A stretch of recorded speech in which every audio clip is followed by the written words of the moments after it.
welcome back for another drive with FSD. We're going to be going all the way from St. Paul to Minneapolis here.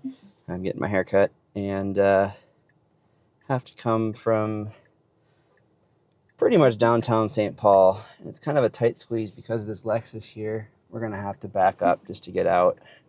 We got a new Model 3 Performance behind us, which looks awesome, I have to say. All right, we should have enough room to get out. And how about that for tolerances there? That was awesome. We maybe had a couple inches to spare, but have to say, even without the front bumper camera, the car did a great job handling that scenario there. So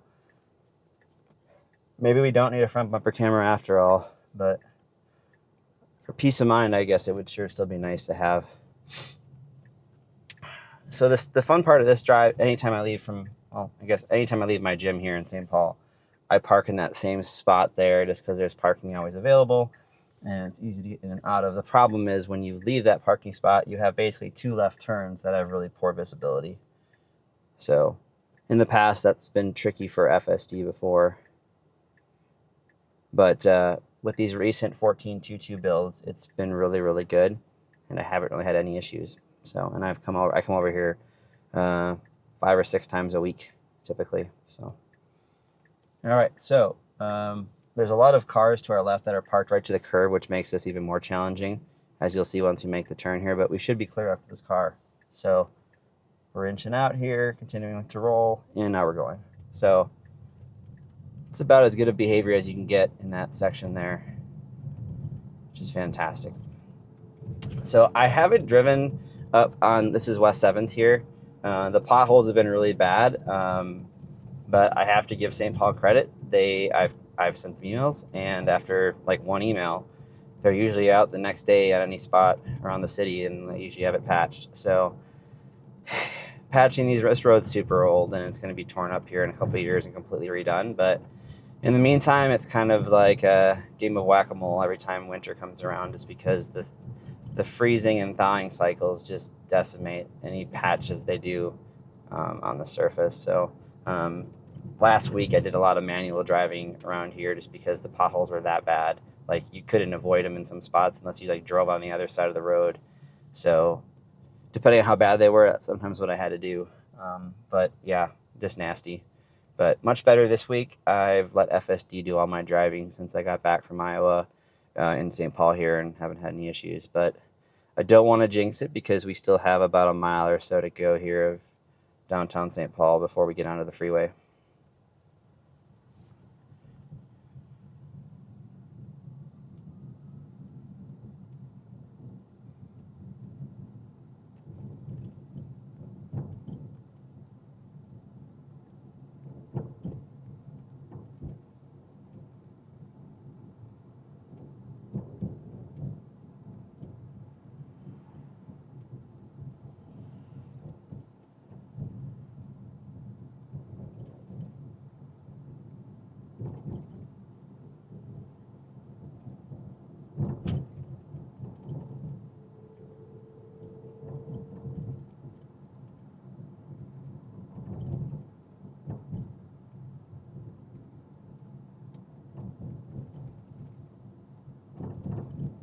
You'll notice this patch spot in the road here, like coming up right here. This is, they had a huge sinkhole here for a good chunk of last summer, and they had to like dig like 20 or 30 feet down, I think, to fix it. So this section of road was pretty much closed for most of the summer until they fixed that in the fall. That was pretty nasty. And what was funny was it's like the last couple years, every year that spot in the road kept sinking and sinking. And I mean, I was one that would report it to the city, and they would just keep patching it with other layers of asphalt. And then finally one day it just gave out completely and sunk in like multiple feet.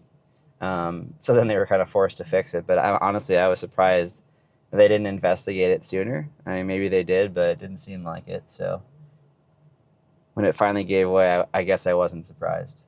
But yeah. This whole road, like I said, I think the sewers are super old underneath, and it's just, this area needs some renovating. So looking forward, I think 2028 is when they're going to start on this. So still got a few years left to go, but it'll be nice once it's done.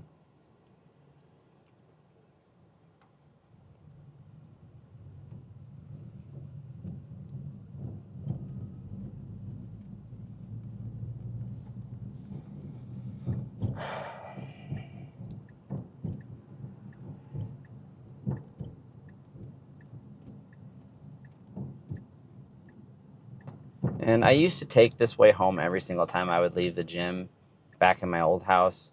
And for many of the version 13 builds, it would randomly get hung up here when it would try to pick one of these turn lanes.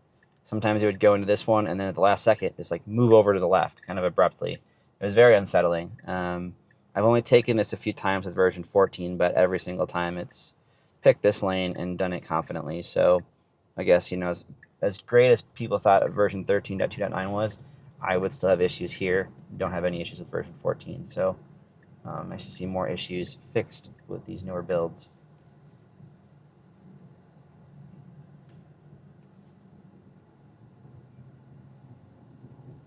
All right, and then we have a merge point up here.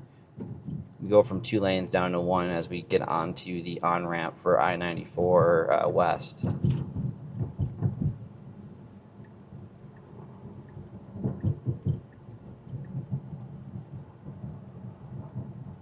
Seemed like it hesitated just a little bit there, but it completed the merge, no problem. There was nobody behind us, so. And then, so the speed limit right now says 30. So previous like major releases like 13 and something like that, you know, and 12, they would go too slow through this section, like almost like in the 20s. And obviously we want to start to pick up speed around this corner here as we get onto the freeway. So now we're doing about 34, which honestly I think is just about right.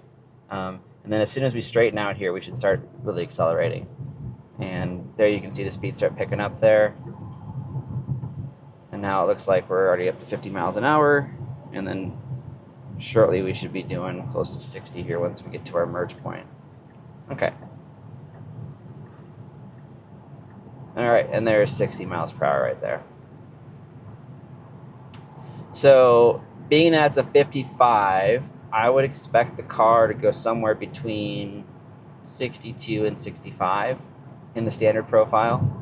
But we'll really have to see up here. It also depends on how cars around us are driving too. Like right now, there's a good amount of traffic that won't allow us to go faster than about 60, 61.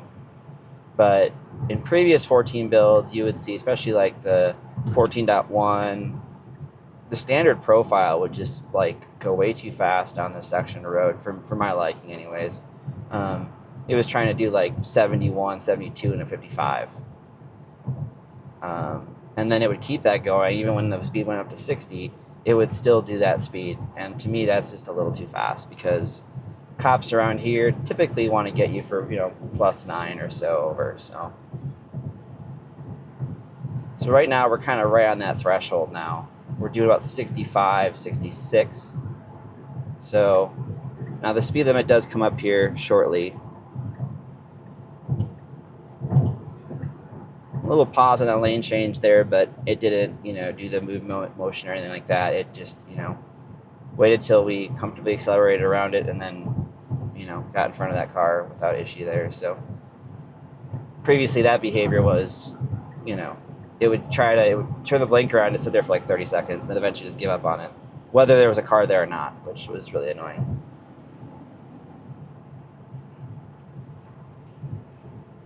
All right, and I can't remember where the speed limit bumps up to 60 here. I want to say it's within the next mile or so.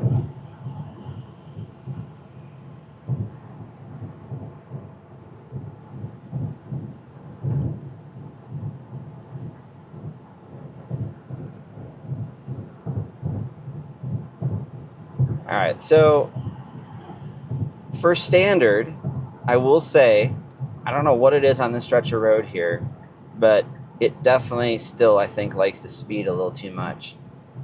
So I'm just going to report it. I think this is like, I don't know what it is. To me, I think what's happening here is it could be the indicated speed on the instrument panel, for whatever reason, is out of date or wrong. And I think it actually might be 60 miles per hour in the zone. And that's why it's doing about 68, because then that would be, you know, under 9 over. That would be fair. But nope, I take that back. It is 55 here. You can see that speed limit sign right there. So we are, I think, excessively speeding here for standard, in my opinion. So it's always this stretch of road, though. I'm not sure what triggers it, because I just did like 500 and some miles of driving on I-35 down to Des Moines and back, and I never had any issues with speed. the car did 75 in the 70-mile-per-hour zones the entire time. If we saw a 65-mile-per-hour zone, the car would do no more than 7 over the limit. So speed profiles have been so much more improved in these builds, but I don't know what it is around this section of road here that gets it to go a little faster. I haven't seen people personally get pulled over for doing like a little over 10 over on this section, but you know, it just really depends on how traffic's flowing.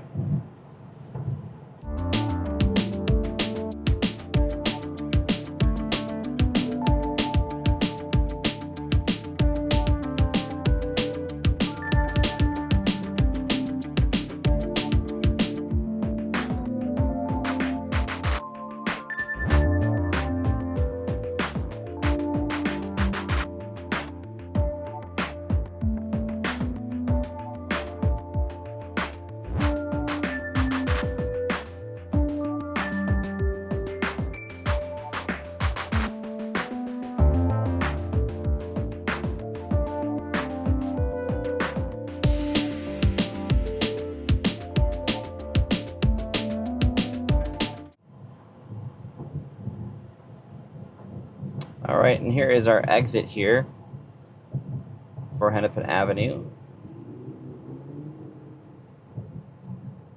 So let's see which one it has us take here. Looks like we're going to stay to the right of the fork and take Lyndale. Perfect. And I'm just going to zoom in on our final destination over here. There is a parking lot around back, or maybe it's in the front. I've never been to this location before. By the way, great behavior with that green there. It didn't even hesitate at all. It just coasted for maybe a half a second, but it didn't hit the brakes at all, which is great. But yeah, there is a parking lot here, so let's see if it finds the right one. I honestly have no idea because I've never been here before. So, all right, so now we're kind of slowing for the merge point here. There's nobody to our right, so we're able to merge in. Kind of a goofy merge spot there. That one's super fun in traffic when it gets busy at the end of the day.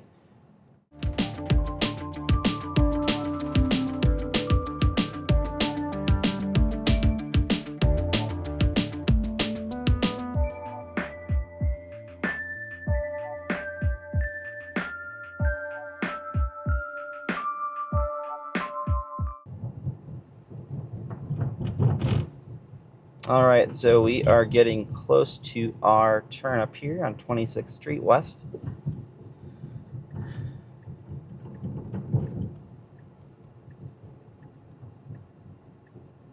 Some bigger potholes over here, unfortunately, which is not awesome. All right, so it looks like there is a parking lot right on the edge here. Let's see where it has me go. I think it's around the back side of the building here. Let's see if it finds it. Awesome, I think this is the right one too. I'm gonna just raise my suspension up here because it looks to be pretty bumpy. Oh yeah, because there's a bunch of ice here.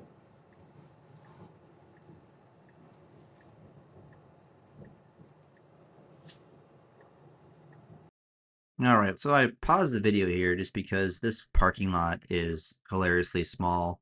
I'd never been to this location before for my barber, and this guy in this Jeep here, he, in the white Jeep anyways, parks just fine, and there is another spot down the way that the car wants to park at. Now, it could not fit in there, and the Jeep decided, the red one decided he wanted to leave, but he didn't want to back out until I cleared the space, even though he could have just went out to the to his right and just went in reverse out the parking lot. So I ended up having to take over, back out of the parking lot, wait for him to come out, and then I had the car parked just fine there. But I did eventually move it just because there was not a lot of space in that parking lot, and I just felt better with street parking. So we ended up relocating to the street. So in the next clip here, that's why I'm starting from the street. As you recall, we went from the gym in St. Paul all the way over to Minneapolis here, my barber's new location. We're going to go from here now back to my house in St. Paul. The snow's coming down pretty good, but it really hasn't accumulated, so I don't expect much of an issue with that. I did move my car after we parked it last, just because that parking lot was really tight and I didn't feel comfortable leaving my car there. So I just parked it on the street. So we're starting out from the street here, which should make things a lot easier. So anyways, let's go for a drive and see how it does.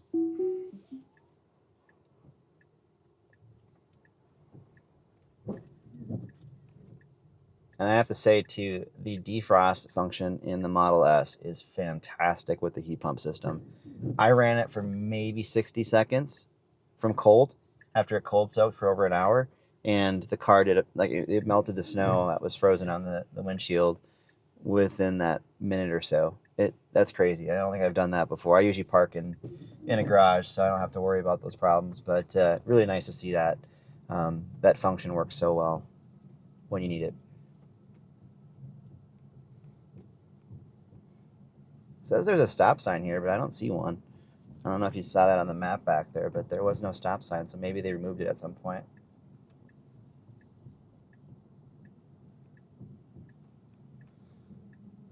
All right.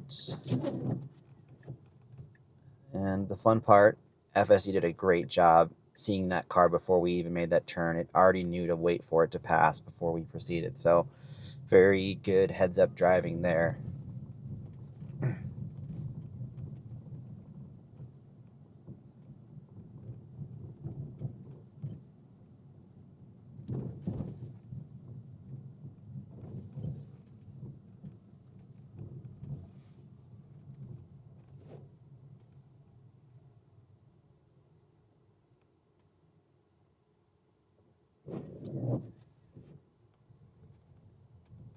Just a brief pause there at that stop sign, and we're already moving. Now, I think on this road there are some speed bumps, but they might be covered with snow. I don't remember. I think it's towards the end of this road, if I recall, but it's been a long time since I've been down this particular street, so can't tell you for sure, so we'll find out together here. So far, I don't see any, but... And these streets are always pretty cramped this time of year just because people park on both sides in this part of Minneapolis, which is common. Thankfully, there isn't much snow accumulation. I was kind of hoping we'd see it all melt and be able to start over, but it didn't melt all the way, and we still got a ton of ice everywhere. Like just big chunks of ice on the sides of the roads here, just because people park and stuff like that. Minneapolis does better than St. Paul in that regard, which I know St. Paul forever is known for its bad bad plowing or lack thereof. But all right, and then the road looks to be getting a little more narrow up here as we get back onto Hennepin. Kind of got bad visibility on our left and right, so we're just gonna kind of creep forward there, but again, no excessive hesitation. Car is doing exactly what it should. All right. So there's a really big bike path that looks like we have to cross here. Let's see if the car tries to use it. It should not use it here.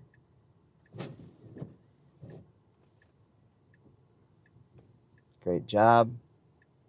I don't recall that big bike path from being there, but it must be relatively new. But FSD handled it perfectly.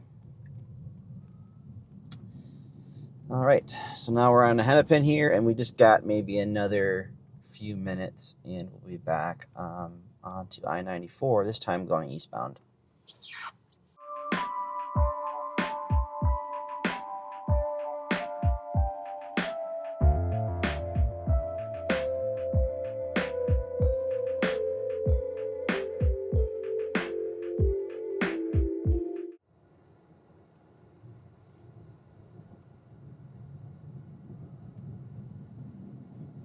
Okay, and here is our entrance for the on-ramp onto I-94 East.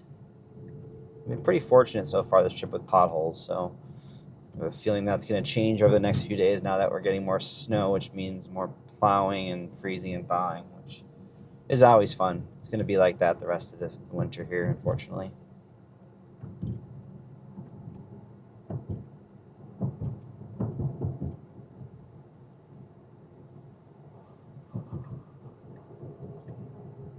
All right, I got some flashing yellow lights here. These meter lights are basically offline, but they just flash yellow when they're off. The car didn't hesitate at all. So I know some folks have said they've had problems with those. I have yet to see any issues in my car with those. Okay. And now we are getting on to 94 here again. No issues with that merge and subsequent lane change.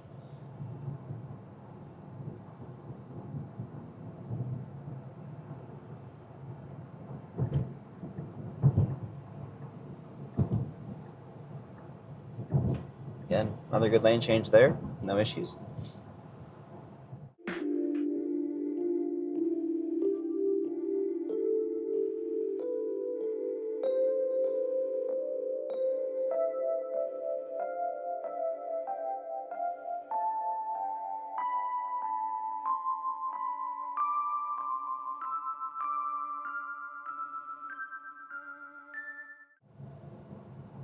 And so far, just an update on the speed profiles. You know, the conditions are getting a little worse now with the snow. It's blowing around. It's starting to freeze to the surface of the road a little bit. The roads seem to be pretty grippy still, so I don't think that's that bad. But the car definitely seems to be just adding a little bit more cautiousness to its speed selection, which I am perfectly okay with, especially in the standard profile.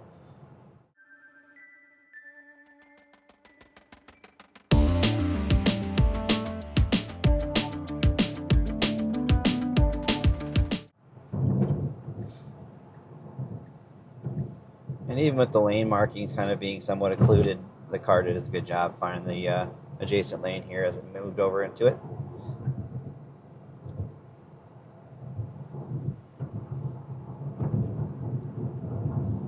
And then just to check out the route here,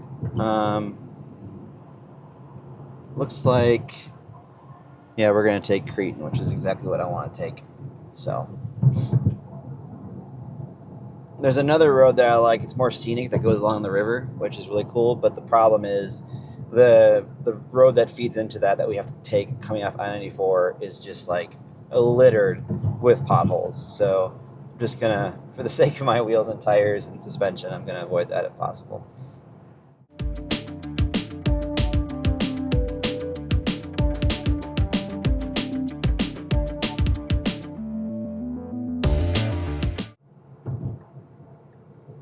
And even with the blowing snow and occluded lane markings, we still got over to the right lane, no problem again. So FSD is doing a pretty good job in these conditions so far. We just got maybe another half mile here. I would say I-94 over here is actually worse than the previous spot of 94 back there towards Minneapolis. Just in terms of snow and ice buildup here, it just does seem a little slippery over here. So I'm perfectly fine with FSD being a little cautious here.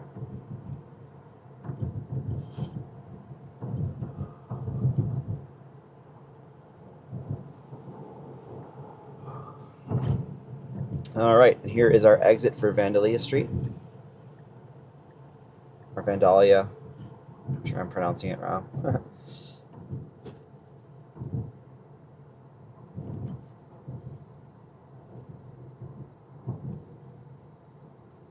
And this intersection coming up here at the light is always a fun one, especially if it's red and we are the lead car, because we do have to stop momentarily just to make sure traffic from our left isn't, coming. The visibility usually isn't very good, so it's a good benchmark for FSD. But with all the 14.2.2 builds, it hasn't had any issues. 14.2.1 and like the 14.1 build, this is where I would see a lot of that excessive hesitation where it'd start going and then it would hit the brake, go back to the throttle, hit the brake again, and just kind of go back and forth. And that got pretty old. So, but I haven't seen that behavior or any sign of it since. All right, we're clear to go, and the car isn't hesitating, and it's going. So there were some gnarly potholes on this road a couple weeks ago. I haven't really been down it in a while. It looks like a lot of them are patched in. So again, shout out to the city of St. Paul for doing their job. That's awesome. I have a feeling they're going to be patching these things a few times this winter at the very least. But until we get pothole avoidance mode, I'm going to be doing manual driving when those potholes get bad again, just to save my wheels and tires.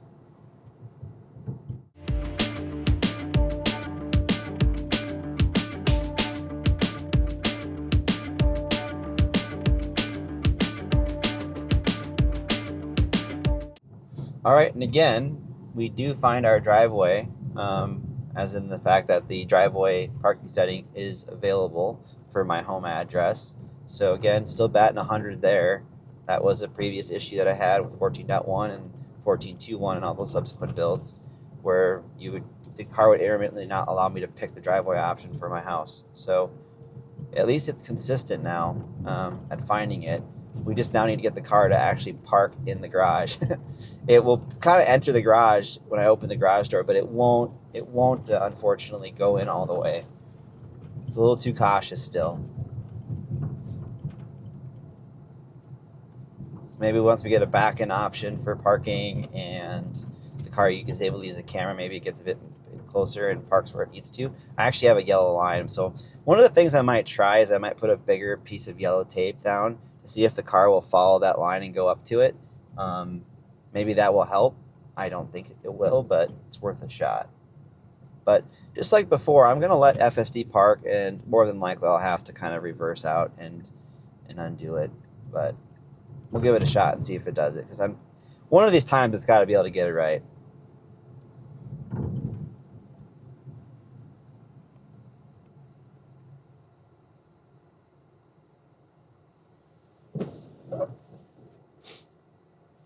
I'm just going to hit the washer fluid here, as we got some salt and road crud on my windshield here.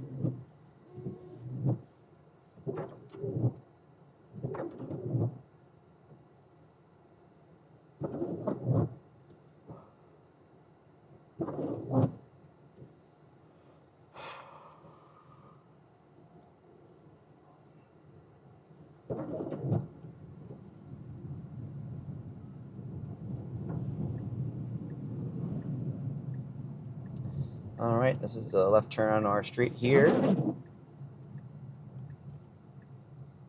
Again, great behavior with that turn. Once we get up to Finn Street up here, I'll pop my garage door here, and then we'll have an opening to drive into, hopefully. And this time I'm going to try to report the car not pulling in all the way. I have a feeling it gets scared because of my tires that I have in front there. All right, let's see here. All right, I just opened the garage here. Okay, garage door's open.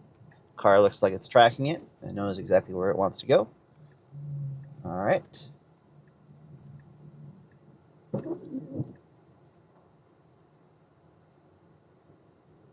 It looks like it doesn't even want to go in today. So a little bit of a regression there. I'm going to report that just because that's something that continues to be a problem for us here in these builds. Basically, that's the only thing I have to do manually now is park my car in my garage. And I usually like to back in. So once we get a preference for that, we're going to be in really good shape. It's the only time I've been really driving my car lately.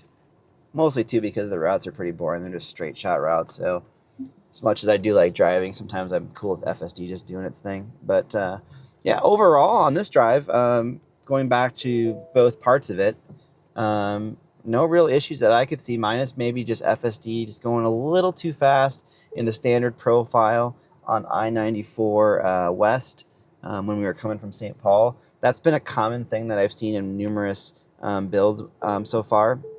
And it's just that section of road. For whatever reason, the car wants to go, sometimes over 10 over in standard profile. So we will figure that out. I'm going to do some digging too, and I'll put it in the description based on what I find in my research. But the OpenStreetMap data could be wrong, and even though the car indicates 55, it might still be reading off that data and thinking it's 60, which would make a lot more sense. But I got to do some more digging, and I'll get back to you guys on that, on what I find. But otherwise, again, more great drives with FSD here.